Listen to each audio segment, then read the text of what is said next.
Hey everyone, I'm really glad you joined me today. I'm at my little tomato patch here, and I wanted to talk to you for just a minute about leaf curl on tomatoes. And I'm going to get some close-up shots in here, but I have this bush tomato here, and it is a determinate bush tomato, so that means it's only going to grow to a certain determined size, and it's only going to produce a determined amount of tomatoes. So this, as you can see in the footage here, is major leaf curl on this plant. Now there's a couple of reasons and a couple of factors that could cause leaf curl, but in this case, because this is the bush tomato, you can see there's 5 tomatoes. That's it. That's all this tomato plant is going to produce. Because now this tomato plant is pushing all of its energy into ripening up these tomatoes, the plant itself has kind of gone into a defense mechanism. So the leaves are curling and saying, the plant is saying, I'm not going to produce any more foliar growth. I'm just going to put all of my energy into ripening up these tomatoes. I knew that going in when I bought the bush tomato plant. I knew it was only going to grow to a certain size, and I knew it was only going to produce a certain amount of tomatoes. Now, one of the keys with bush tomato plants, if you have the room, is to have several, and then you'll have a bigger harvest with the bush tomato.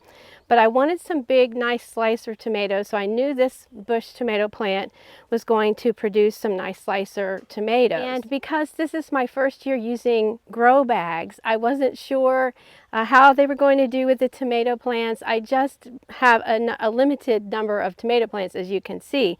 These grow bags are from Epic Gardening, and I will give them a super thumbs up. I am really, really liking them. I didn't know how they were going to work, but you can see here we're just behind our garage, and I have these are spinning gourds here, and so just kind of a little bit of a menagerie back here, but it's a perfect area for growing tomatoes. My husband picked up a couple of pallets for me, and I just turned it upside down so that the grow bags wouldn't be sitting directly on the ground. And the holes in between the pallets on the underside were the perfect size for these grow bags, so I couldn't be happier with this. So we know why this bush plant is having leaf curl. We know that we're not going to be alarmed about that. I've even got a little bit of fungal disease going on here, but I'm not worried about that at all. As soon as these tomatoes ripen up, which they're well on their way, then I'm going to pull this tomato plant out.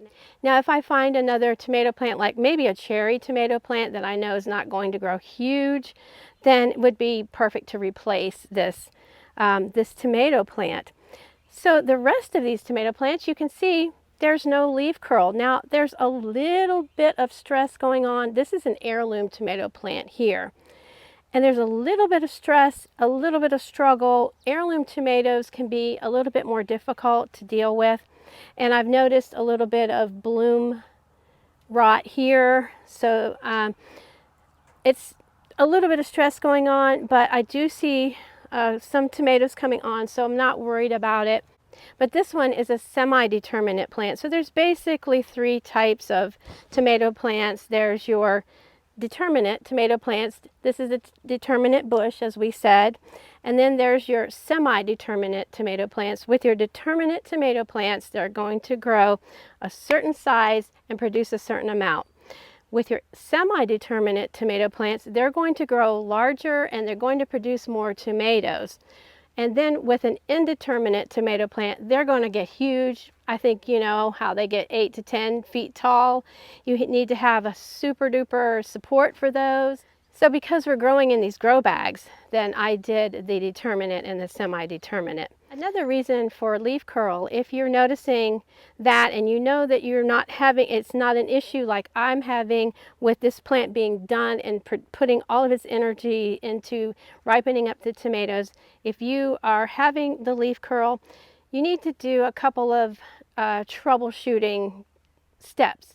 Another cause of leaf curl, besides what I have going on, could be that your plant is not getting enough water.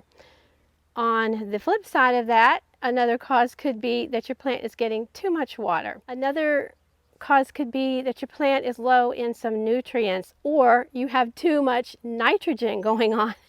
So there's several factors. It's not really a guessing game, but it's more of a trial and error situation. You just want to just go through these steps to just kind of see, what is happening to your individual plant. Now, tomato plants do like water directly to their roots. They like the water to be contained to their roots.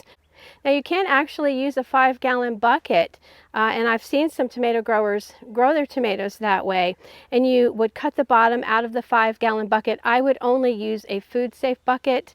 Make sure that it says food safe on it. And you cut the bottom out and you bury it halfway, or you can even cut the bucket in half itself. You bury it, and that way when you're watering your tomato plant, the water is all going directly to the roots of that tomato plant. That's one of the good things about these grow bags. If you're not needing to grow the indeterminate tomato plant, these grow bags are great because the water is contained to the tomato plant. It's not going out to other plants or in the ground or anything like that. When I plant my tomato plants, I just take my hand and make a trench. So I only water in the trench, and I don't water directly at the trunk of the tomato plant. These are working really good, as you can see by the footage here. We've got tomatoes coming on.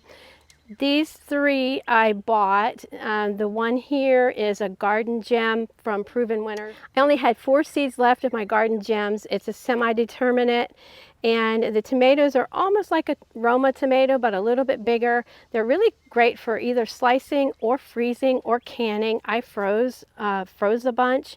It just produced and produced and produced.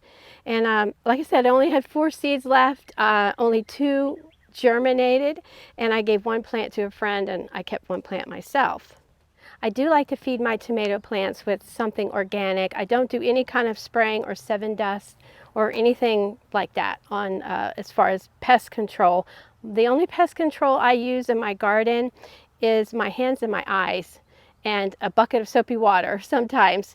So there's no, I don't do any kind of pest control other than what we mentioned, but I do use some organic fertilizers. So Tomato Tone is really good, and this is by Espoma, because it's full of the nutrients, the exact nutrients that a tomato plant needs, like your calcium and different things like that. So the bag says you can apply this product twice a month after the plant is established, but I only usually do probably 3 feedings during the growing season, once when I plant them, once mid-season, and once when they're almost ready to be done. So that's the only times that I feed them, and then I just put the product around the drip line.